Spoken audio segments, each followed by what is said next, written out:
உலக செவிலியர்கள் தினத்தை முன்னிட்டு கோவை மதுக்கரை பகுதியில் உள்ள அபிராமி செவிலியர் கல்லூரி மாணவர்கள் புற்றுநோயால் பாதிக்கப்பட்டவர்களுக்கு தங்களது தலைமுடியை தானமாக வழங்கி சாதனை படைத்தனர். ஆண்டுதோறும் மே மாதம் 12ஆம் தேதியை உலக செவிலியர்கள் தினமாக நாடு முழுவதும் கடைபிடிக்கப்பட்டு வருகிறது. இந்த நாளை வரவேற்கும் வகையில் இன்று கோவை மதுக்கரை பகுதியில் உள்ள அபிராமி செவிலியர் கல்லூரியில் பயிலும் மாணவிகள் சுமார் 200க்கும் மேற்பட்டோர் புற்றுநோயால் பாதிக்கப்பட்டவர்களுக்காக தங்களது தலைமுடியை தானமாக வழங்கும் நிகழ்ச்சி நடைபெற்றது. இதனை அபிராமி கல்வி குழும தலைவர் பெரியசாமி மற்றும் மருத்துவர்கள் செந்தில்குமார், பாலமுருகன் ஆகியோர் குத்துவிளக்கேற்றி துவக்கி வைத்தனர். இதில் சிறப்பு விருந்தினராக கலந்து கொண்ட ஆனிகிரேஸ் கலைமதி மாணவர்களின் இந்த செயலுக்கு வாழ்த்து கூறினார். இதனைத் தொடர்ந்து ஜெய்னி கேம்ப் தென்மண்டல துணைத் தலைவர் டாக்டர் ஜெயசுதா மாணவிகளின் தலைமுடியை வெட்டி சாதனை நிகழ்ச்சியை துவக்கி வைத்தார்.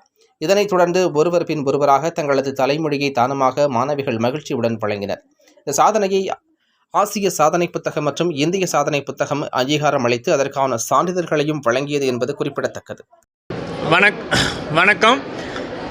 இன்டர்நேஷ்னல் நர்சஸ் டே அப்படிங்கிற அந்த செவிலியர் தினத்தை முன்னிட்டு hair donation programme Tamil Nadu trained nurses அசோசியேஷன்லேருந்து ஆர்கனைஸ் பண்ணி 16 nursing colleges, almost 250 nursing students, faculties, 2 principals எல்லாருமே கேன்சர் பேஷண்ட்ஸ்க்கு இழந்த முடியை அவங்களுக்கு ஹேர் டொனேஷன் மூலமாக அவங்களுக்கு ஒரு சேவை செய்யறதுக்காக இங்கே அபிராமி நர்சிங் காலேஜில் சேர்ந்துருக்கோம். இங்கே ட்ரெயின் நர்சஸ் அசோசியேஷன் இதிலேருந்து doctor Jenny camp from GKNM hospital. Okay right அதை மட்டும் கட் பண்ணிக்கோங்க. ஸோ ட்ரெயின் நர்சஸ் அசோசியேஷன்லேருந்து எல்லோரும் வந்திருக்காங்க. 16 நர்சிங் காலேஜஸ், கோயம்புத்தூரில் இருக்கிற நர்சிங் காலேஜஸ்லேருந்து எல்லோரும் ஹேர் டொனேஷன் பண்ணுறாங்க. இந்த ஹேர் டொனேஷனுங்கிறது சாதாரணமான விஷயம் இல்லை. எல்லாத்துக்கும் குடும்பத்தில் யாராவது ஒருத்தர் இந்த கேன்சர் இதனால் ட்ரீட்மெண்ட் கீமோதெரப்பினால் முடி இழந்திருப்பாங்க. அவங்களுக்கு தான் தெரியும் அதோட கஷ்டம். இந்த மாதிரி ஒரு ஹேர் டொனேஷன் பண்ணுறதுனால கண்டிப்பாக அவங்களோட அந்த லாஸ் ஆஃப் ஹாப்பினஸ்ங்கிறது இம்ப்ரூவ் ஆகும். எல்லோரும் நமக்காக இருக்காங்க அப்படிங்கிறதோட முக்கியமான அது ஒரு நோக்கமாக வச்சு அவேர்னஸ் இன்க்ரீஸ் பண்ணுறதுக்காக பண்ணுறோம்.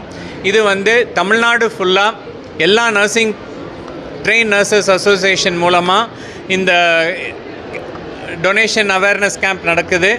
இதோட ஃபைனல் மே 8ஆம் தேதி சென்னையில் டாக்டர் ஆனிகிரேஸ் தலைமையில் சென்னையில் நடக்க போகுது.